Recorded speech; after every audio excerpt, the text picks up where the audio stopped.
si duratti galan kana eebba keetiin ilaali. Warra wal fuudhan kanaaf abdii kennite raawwadhu. Kakuu gidduu isaaniitti dhaabame akka hin diigne dubbii si dubbatan akka fiixaan baasan isaan gargaari. Maqaa Gooftaa keenya Yesuus Kiristoos jettee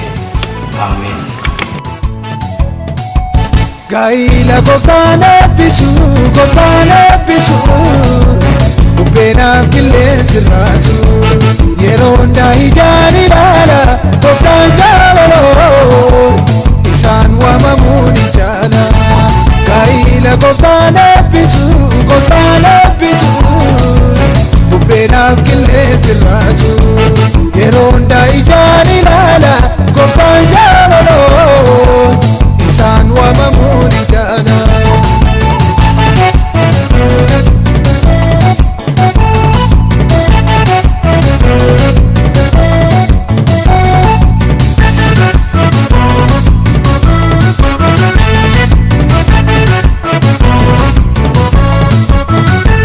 Jabata goka karata Gara balata silaju Namoni yero unduma Ajedani waraga maju Gaila goftana bisu Kupena kilesi raju Yeronda hijani lala Goftan jalolo Isan wamamuni jana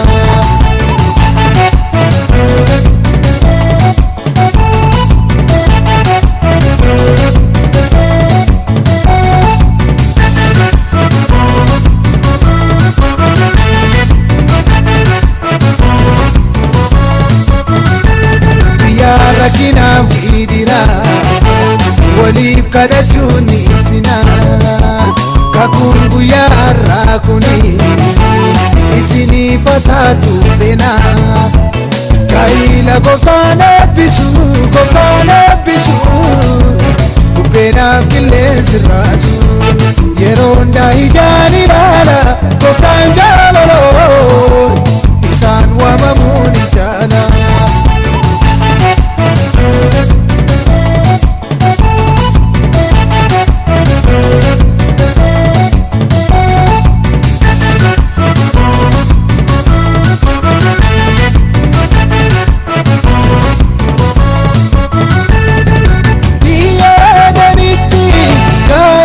Jalkaba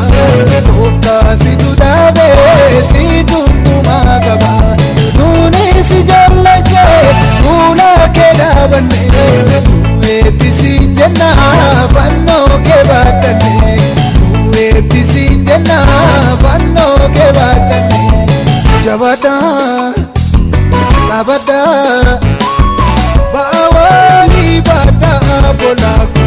Sinama miti pondoko Jabata Labata Bawali bata bolaku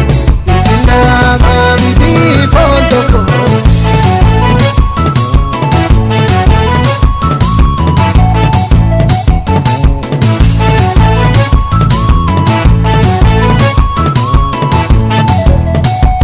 Isini jalkaba kuno guyanarra Mani keessana ta'u kanarra miibsara Inni gifti jedha isheen gooftaa jetti Fedhabbaa manaashee akkasitti raawwatti Ulfinni gaayyaa hundatta beekamu Eebbaa kee dabaltee Yaaqoob garbicha kee jaalala kee ta'u